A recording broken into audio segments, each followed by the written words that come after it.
Uh, Hello, it's great to have you here. I'd love to hear about your journey with the Australian real estate company. How did you first get started with it? Someone recommended me to the person who was looking for a professional 3D modeler for Revit. They needed facades designed for their buildings. I got recommended for the job by someone whom I don't even know.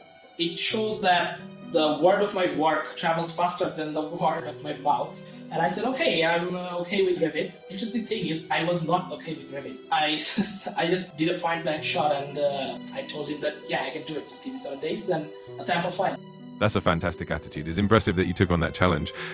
So after those 7 days of intensive learning, how did it feel to actually start working on the project? If you say yes to an opportunity, you are turning an opportunity into a responsibility. When you turn an opportunity into a responsibility, you have no room for laziness. You have no room for canceling that. Essentially forced to learn that, because if you do not provide, you have given someone a word and you are denying that. And that's certainly gonna hamper professional career, professionalism, basic professional image. And that fear of me losing my image, giving someone a word, taking responsibilities and not being able to complete it is what forces me, even if I want to be lazy, I cannot be lazy.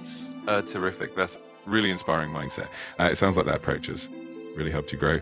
So after you mastered Revit in those 7 days, what was the next step for you in the project, and how did it feel to actually start delivering on those designs? First of all, I had to recall everything I knew about Revit, and then I saw the softwares got updated a lot, everything changed, and it was truly a big hassle. Next 7 or 8 projects, I smoothly designed the facades. After that, I got a little more confident. I asked to allow me to work on the entire process. I'm not only gonna work with the facades. As an architect, I'm gonna design the entire building, layout plan, the working drawings, the electrical drawings also, Revit 3D modeling, 3D rendering. That's incredible. It really shows how you embraced every challenge and expanded your skill set.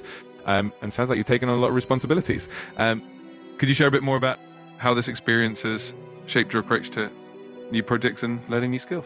Architecture, we get to learn the rules, the grammars of the country we reside in. For example, I am in Bangladesh, so in my whole academic career, I only learned about Bangladeshi projects like Bangladeshi building codes, Bangladeshi standards, etc., etc. But when I got into the full architectural design process of those Australian homes, I needed to learn the Australian design codes for buildings, like their standards, their rules.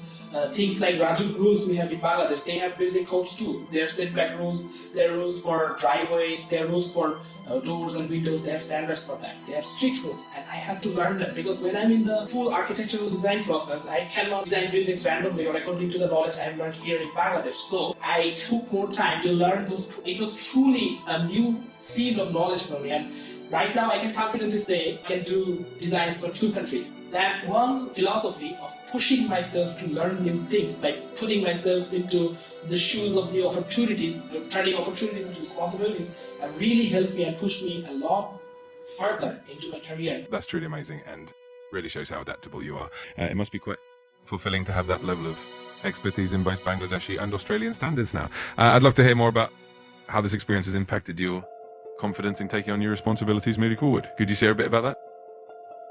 I've learned a lot of things actually. Like I've learned the design style of lighting, electrical drawing, internet cable connections, TV cable connections, their garage doors. They have a lot of things going just into the small field. Their main entries, their windows, interiors. They have a lot of things in their interior. Their power parts. They have many kinds of power parts. Onboard sockets or outdoor sockets. Outdoor sockets are used for like their lawnmowers.